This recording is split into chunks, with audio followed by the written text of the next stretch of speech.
उम्मीद से बढ़कर हमें कल ही जहाँ कार्यक्रम हुए बहुत भारी संख्या में लोगों ने आशीर्वाद दिया। झारखंड सीधे जो है झारखंड से आप उड़ीसा की सरजमी पे पहुंचे हैं और बहुत सारा भव्य कार्यक्रम भी हुआ।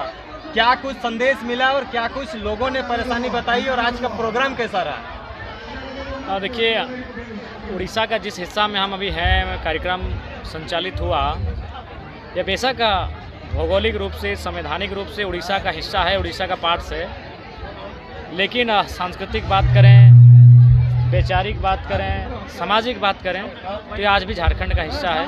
ये बृहद झारखंड का पार्ट है और सबसे महत्वपूर्ण जिलों में से एक हमारा ये मयूरभंज जो समय बृहद झारखंड का मांग हुआ करता था, लेकिन साजिश कहिए, दुर्भाग्य कहिए, 9 ऐसे ज़िले हैं जो उस समय 15 नवंबर 2000 को जब झारखंड आज अलग हुआ, 9 ऐसे ज़िले हैं जो बृहद झारखंड का पार्ट नहीं बन पाए।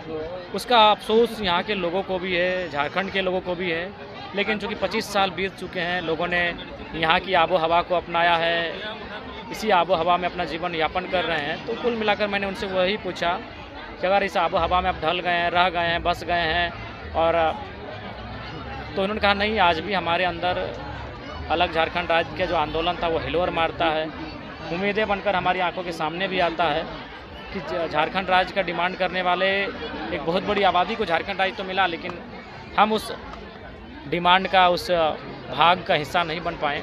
तो कुल मिलाकर ये हमारा ऐसा क्षेत्र है जिससे आत्मीय नाता रहा है, झारखंड का आत्मीय संबंध रहा है। तो क्या लगता है कि आज जिस तरह से यहाँ पे भव्य कार्यक्रम हुआ, पहली बार आप यहाँ पे जो है उड़ीसा की सरजमी पे पहुँचे थे, लेकिन यह एक्सपेक्टेशन था कि जयराम महतो आएगा तो ये भीड़ उमड़ेगी? हमें लगा कि चलिए नया राज्य है, कार्यक्रम तो ठीक ठाक होगा, लेकिन जिस हुजूम के साथ अभी भारी बारिश की बूंदों के बीच से लोग आए, अपना स्नेह, अपना प्रेम लुटाएं, वो अविस्मरणीय है। यहाँ पे जनता दरबार भी हमने कहीं लगाया था, कुछ सोशल मीडिया में देखने को मिला। ऑटो संघ के कुछ साथी गण थे, उन्हें पता चला कि हम आए हुए हैं तो उन्होंने तुरंत अपने संगठन को बुलाया और हम बगल में ही थे, वो मिले, बोला कि विधायक जी 2-4 मिनट समय हमें देते हुए जाइए। तो फिर उनके बीच हम गए, उन्हें समय दिए और उनकी समस्याओं को सुना मैंने। अच्छा, एक चीज़ ये बताइए जयराम जी, आप विधायक तो हैं डुमरी के, लेकिन आपको वही प्यार, वही स्नेह जो है विभिन्न राज्यों पे मिल रहा है, इसका मतलब कारण क्यों ऐसा हो रहा है? उसका सीधा कारण है कि मैं उनके बीच से राजनीति करने आया हूँ, मेरी पृष्ठभूमि वही है, मेरा व्यवहार, मेरा आचरण, मेरा हर एक चीज़ है जो जनता के साथ सीधा संबंध रखता है। आज नेता मेरे साथ अगर एक दिन जी लेंगे मेरी तरह तो इरिटेट होकर छोड़ देंगे।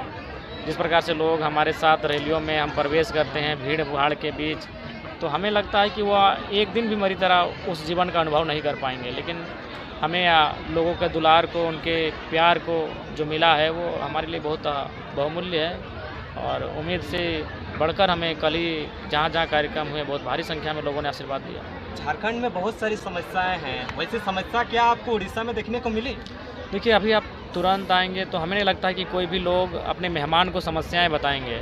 वो पहले उन्हें प्यार लुटाएंगे, अपना दुलार लुटाएंगे, अपना आतिथ्य सत्कार देंगे, मेहमान नवाजी करेंगे। जब यहाँ आप रहने लगेंगे, कुछ दिन लगातार आते जाते रहेंगे, तो ऑटोमेटिक समस्याएं आपके सामने आएंगी और उसको लेकर आप फिर गंभीर होने लगेंगे। बृहद झारखंड की आंदोलन की भी आपने बात जिक्र करा कि लगता है कि जो 25 साल पहले जो चीज़ें घटी थी, आज देखिए, मैं मानता हूँ एक टेढ़ी खीर है, एक असंभव टास्क है, लेकिन जब तक जीवंत हैं, जब तक लोगों की सांसें हैं, उम्मीदें नहीं छोड़नी चाहिए। मैंने वही पूछा कि अगर आप लोग की रजामंदी है तो ज़रूर हम विधानसभा तक इस बात को लेकर जाएंगे, इस बात को रखेंगे राज्य की सरकार के सामने कि वह तमाम पड़ोसी राज्य हैं उनके साथ और केंद्र की जो सरकार है उसे समन्वय स्थापित करते हुए इस दिशा में पहल करे। तो मैंने पूछा इनसे, तो कुछ देर के बाद सबने कहा नहीं, हम लोग के मन में भी वो लालसा, वो टीस रह गई, वो कसक रह गई अलग झारखंड का पार्ट बनने की। झारखंड में बहुत सारे विधायक हैं, जयराम महतो ही 2024 के चुनाव में जीत के आते हैं और जो है हर जगह पे अपनी परचम लहराने का काम करते हैं। तो ये एक्टिविटी जो है अदर नेताओं में नहीं दिखती है। उन लोग को मालूम है वो एक समीकरण से चुनाव जीतते हैं, राम राम करके चुनाव जीतते हैं। कोई मोदी का गुणगान करके, कोई मोदी के विपरीत राहुल गांधी का एक समीकरण का चुनाव होता है और उसको जीतते हैं। उन्हें अपना अलावा किसी सरोकार से वास्ता नहीं है कि उनको भी मालूम है कि पार्टी का वोट से वो जीतते हैं और किसी को भी कैंडिडेट दे दें, पार्टी वोट करेगी, पार्टी का जो कार्यकर्ता है वो वोट कराएंगे। अंतिम सवाल रहेगा, तमाम ऑर्गेनाइजर टीम को जो आपको यहाँ पे बुलाए थे, जिन्होंने आपको स्नेह प्यार दुलार दिखाया, उन तमाम उड़ीसा वासियों को क्या कुछ संदेश दे दीजिए? बिल्कुल, तमाम उड़ीसा वासियों, विशेषकर जो रायरंगपुर के नौजवान साथियों जिन्होंने इस कार्यक्रम के लिए मुझे आमंत्रित किया, अतिथि सत्कार किया, निसंदेह बहुत ही शानदार अनुभव लम्हा है ये। जीवन भर ये लम्हे यादों के पन्नों में समेट कर रखेंगे और इनका बहुत बहुत आभार प्रकट करते हैं, धन्यवाद देते हैं। बहुत बहुत धन्यवाद।